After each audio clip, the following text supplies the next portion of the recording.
That's how they roll. That's the most. That WNBA is woke as shit. The NBA is woke as shit. And they had to tell her, you better change your thing or we're not going to get behind you 100%. And she did. She bowed down, and that's exactly what happened. And I'll never. Instant panic strikes the WNBA after Caitlin Clark, the only reason anyone even knows this league exists, was bullied into apologizing for being white. Yes, the same girl who saved this dying league with her talent, blood, and sweat was made to publicly acknowledge that her success was solely due to white privilege. On the same day that she won Times Athlete of the Year, you can't make this nonsense. You didn't make it to the WNBA because of the color of your skin. You played because you worked your ass off. Hours in the gym, sweat, sacrifice. The WNBA, she truly thought it was about race rather than skill because of this pitiful, money-losing farce of a league. There's been so many amazing Black women that have been in this league, and continuing to uplift them, I think, is very important. And if this league was founded on the backs of Black women, then why has it struggled to survive for 25 years with empty seats, no viewers, and constant complaining?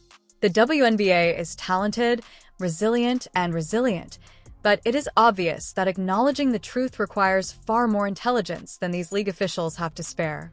Caitlin Clark was deserving of better.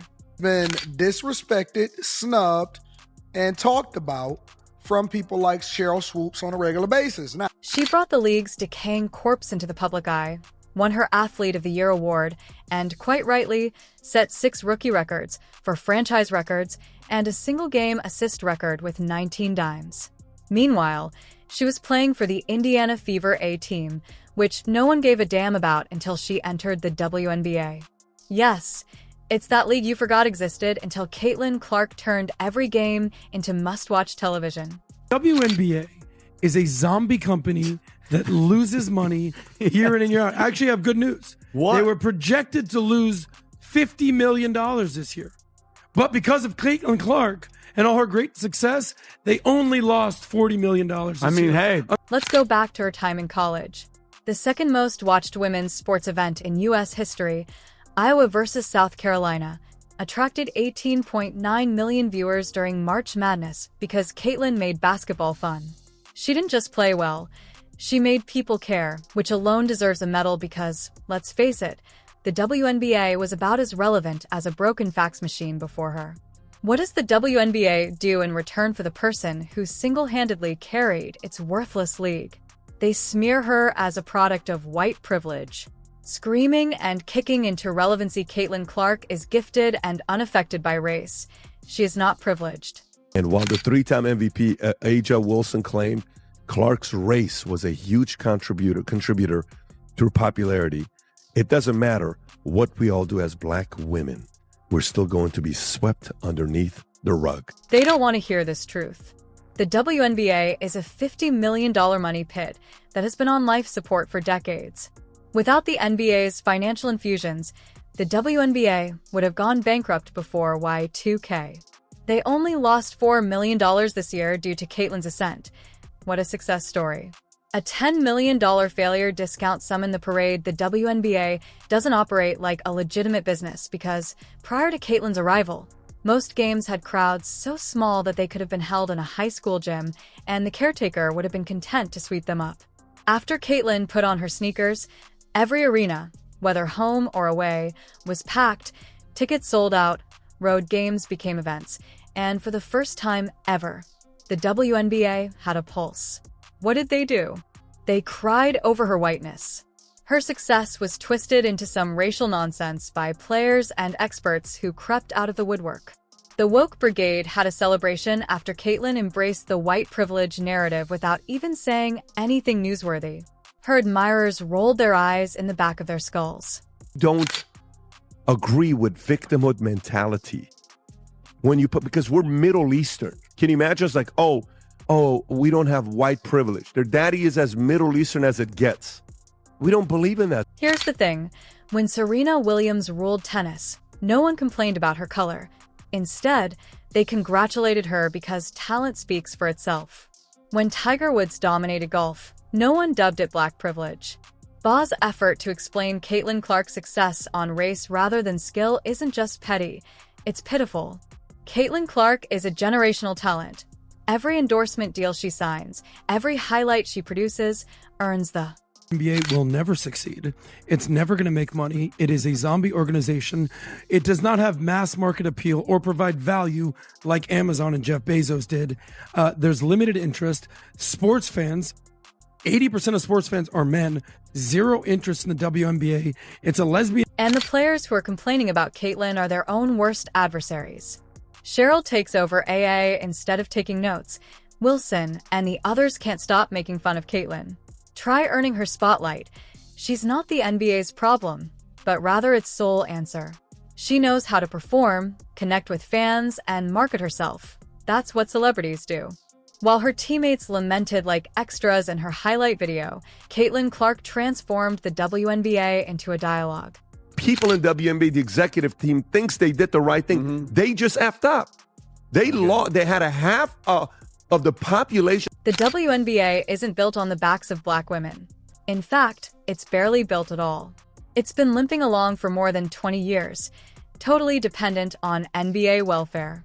Now that Caitlyn Clark is carrying it, instead of appreciating her, they're upset that she's white, which isn't her problem. That's their identity. Politics won't sell tickets, and pointing fingers won't pay the bills. Caitlyn Clark gave fans money and relevance. Three things the WNBA has been pleading for a very long time. How do they pay her back? By intimidating her into apologizing for her own success. Yet for some reason this league, which she is saving, feels as though she is the issue. The WNBA has been a joke for years, with empty arenas, pitiful TV ratings, and a $40 million loss this year alone. Fun fact. That's actually an improvement over the $50 million hole they were in last year. So why the improvements? Because of Caitlyn Clark. This zombie league has gone from being hilarious to barely bearable. Amazing. She's done great. And I've been following during the season her getting bullied by all these other players who are jealous of her, who are jealous of her success. And meanwhile, these statistics would come out where all the road games where she plays sell out. They're the best selling games of the season is when she comes to town. And for her to turn around. She fills every seat at home and away because people genuinely care about her games. Last year, a WNBA Finals game could have taken place in your living room and you wouldn't have bothered to look up from your phone. But now the Caitlyn Clark effect means the WNBA can't print tickets quickly enough. Recall that the Iowa versus South Carolina college game drew 18.9 million viewers, which is more than the 2023 NBA Finals. Let me reiterate that a women's college basketball game outperformed the NBA Finals. You know, it's either something to do with business, but a lot of people are asking about fatherhood. Here's the thing. If I write a book on fatherhood, first chapter, you know what it's going to say? Read this book at your own risk. Don't look at me as a great father. We'll know if I'm a good father or not in 40 years. That's what happens when Caitlyn Clark plays. She makes sports into events. Meanwhile, the WNBA has been whining about how they should be treated with more respect for 25 years. Here's a tip. Respect is earned, and Caitlyn Clark earned it because she's amazing, not because she's white. Oh, and because it's always about money. Let's talk about it.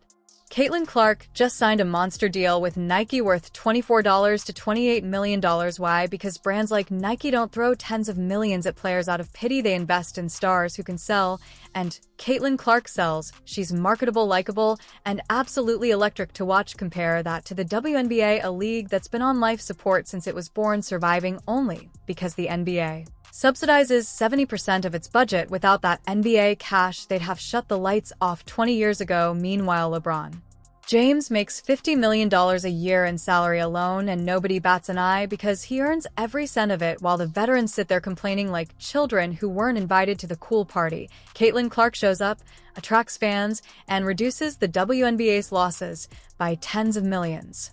Why is she accused of white privilege? Thing to claim somebody has privilege in a competition of athletics. And not to mention the fact of, like, you would never say something like that about the NBA, you know, where there are hundreds of black superstars paid millions and millions of dollars. And oh, by the way, that NBA subsidizes the entire WNBA. Let's be honest. For years, the WNBA has prioritized social justice lectures over basketball. Black Lives Matter emblems, constant complaints about endorsements, and athletes who would rather whine than compete. The WNBA can't help itself. It keeps tripping over its own insecurities, turning the one player who could save them into their scapegoat. Caitlin Clark arrives and garners millions of new fans. Suddenly, the league has a problem with her whiteness, which isn't her problem. Their sports are supposed to be about talent competition and entertainment, not identity politics. Some racist that the only reason we want to watch Caitlyn is because she's white and we can't stand watching the blacks, but we'll watch the white, which is absurd. She's by far the best. The stats prove it. That's why she's so popular. And let's not pretend that Caitlyn's white privilege apology was sincere. Rather, it was a publicity stunt imposed on her by executives who don't understand their audience. Fans don't watch for woke lectures.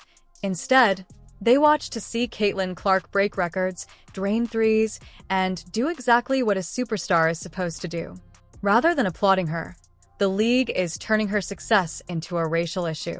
Simone Biles, it's absolute ridiculous, and she fell for it. She fell for the DEI LGBT thing rather than MEI. She deserved where she was at because she was a good player. But I have one suggestion for you, Kate. This is the ugly truth. The WNBA is envious of Caitlin Clark, and the veterans are making fun of her because they can't handle the fact that she's more gifted, marketable, and adored than they have ever been. Rather than learning from her, they're preoccupied with blaming her. Newsflash. It's not Caitlin's fault that no one cared about the WNBA prior to her arrival.